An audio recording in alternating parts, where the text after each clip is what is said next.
What's the most fun you can have with $20? Put it in your pocket and take a nap while your kids are at grandma's. Edit, not a guy. Love my kids and naps, they aren't mutually exclusive. This guy knows what's up. Colin taps forehead, you never have to send the kids to grandma's if you never have kids. My wife and I were thinking about not having kids. And not sure how to tell them though. My favorite thing I used to do was take my dog to this really great park. We'd get there early enough that it was quiet and we'd hang out by the river. Then when it started getting warm we'd go through the drive-thru at McDonald's, get some ice cream and fries. She'd get maybe 1 or 2 fries dipped in ice cream, nothing excessive. If we still had energy we'd walk around Petco and she'd get a small treat or maybe a toy if they were on clearance. That was the best summer ever. This is the answer that made me the happiest. Same. Followed by the one about hookers. There's this vending machine at my job that occasionally spits out 2 sodas when you buy one. It feels like winning the lottery. I think I've spent about $20 so far this year on it. Edit, thanks for all the updates, everyone. I tried to spread the karma around by updating all of your comments. Maybe now they'll finally let me post on rural. Maybe they intentionally set it up like that to make people use it more often. There's an animal reserve near where I live. For like $5 you can get in, and for $20 you can bring friends. If you go into the basement, they have an adorable green cheek conure that will bounce if you bounce with it. I love him so much. Also, there's a bunch of spooky ceiling rats, or bats, an Arctic fox, hawks, bald eagles, turtles, and a bunch more. And, the icing on the cake, they have a theater that plays documentaries a few times a day that you can just sit and watch. Great place. I love it. A lot of people want to know where this place is. It's Tacapusha Animal Reserve in Seaford, New York. Another thing, the green cheek conure is in a cage alone. Next to it is another cage of 2 birds which were rescued from some bad people but still don't like people. Those 2 are constantly screaming and will bite you if you get too close. Meanwhile, the conure will eat a sunflower seed out of your hands if you grab it from the top of the cage and bring it close. I hope some of you are close enough to check the place out. Whenever I have friends over I always make sure they can experience the place. Also, its days and hours are kinda weird so be careful. It's only open Thursday to Sunday from 11 a.m. to 4 p.m. This made me really happy for some reason. Go bounce with that green cheek conure soon, and tell him hi for me. $20 can buy many peanuts. You can take you and half of your date to a movie. Sorry, I don't have enough to buy your ticket, but I can pay for your torso's ticket. Here I go killing again. Dollar Day Sunday at my local racetrack. Admission, beer, mimosas, hot dogs, and tenders are all $1. Making small bets and being with friends, $20 will get you a great time. Edit, Golden Gate Fields in the Bay Area for those asking. $1 mimosas would be very dangerous for me. Same. That sounds ducking awesome. I went to bottomless mimosas a few months ago and they stopped serving me. The mimosas weren't bottomless. Go into Dollar Tree, feel like a king. Holy shit. That's actually a dope idea.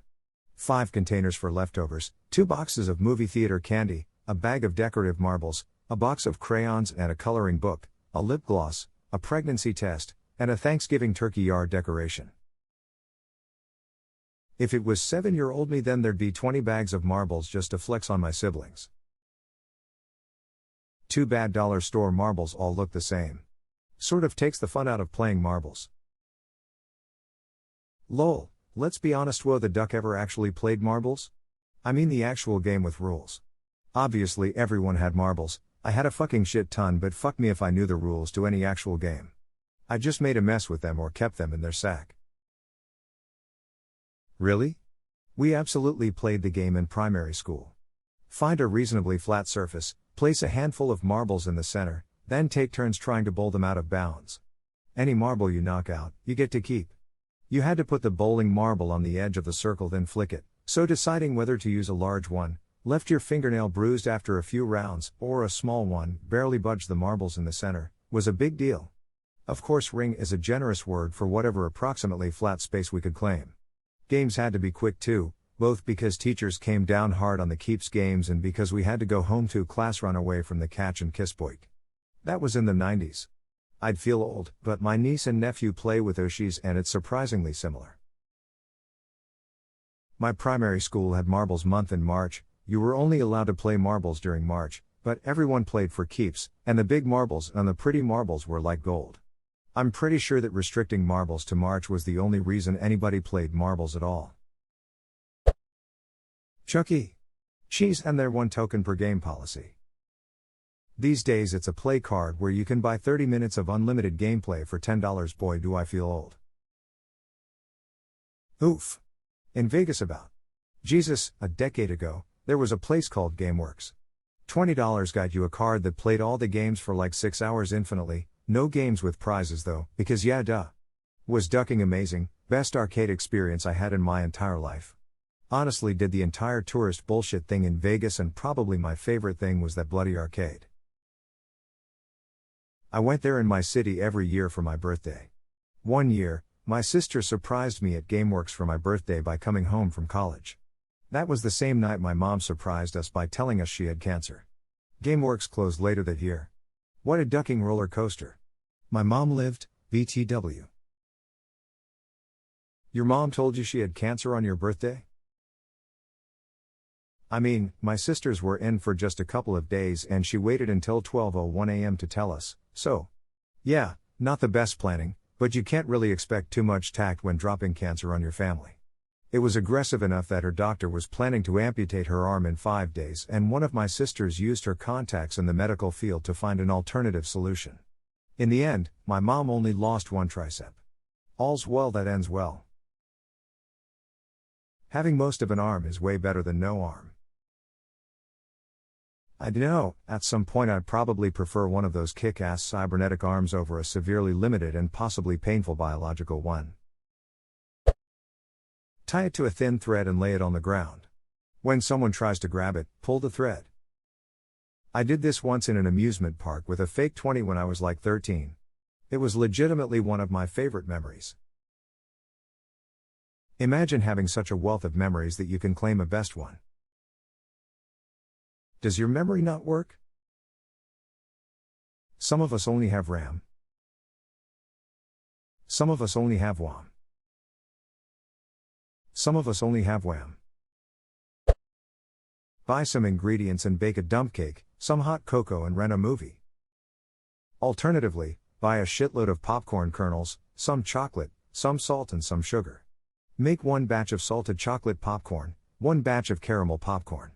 Pay your Netflix subscription for the month with the rest of your money.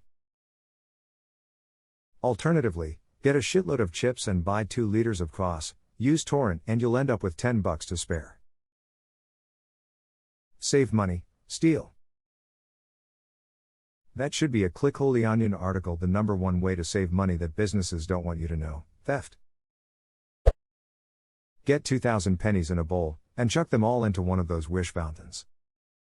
Good chance at least one of those wishes comes true if you live to 75. What if your wish was for 2,000 pennies? It'd shoot for 2 billion pennies in a Scrooge McDuck-type swimming pool.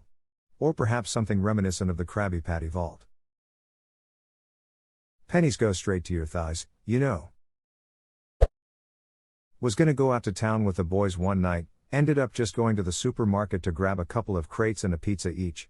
Between us we just ended up paying $20 each for what we got and had a great time just bantering at the mate's house and played some video games in peace instead of having to trudge through town in the rain. It was a good night. Edit, a crate is just New Zealand slang for a box of beers. First exchange it for $20 worth of nickels. Then sneak into a friend's house and place said nickels on top of the blades of a ceiling fan while it's turned off. Then just sit back and wait for inevitable angry call after they spring the trap and make it hail on themselves. Or just tape a nickel at the far end of one blade to throw it off balance and watch him descend into madness as he can't sleep due to the racket his unbalanced fan now makes. You know this from experience, don't you? Ceiling fan pranks have always been the best. I remember once my friends and I rented a house on the beach and someone decided that throwing an egg very hard up was a great idea. Indeed it was because it wasn't smashed by the fan but somehow it went all the way to the ceiling, broke, and then dripped down and got thrown everywhere by the fan.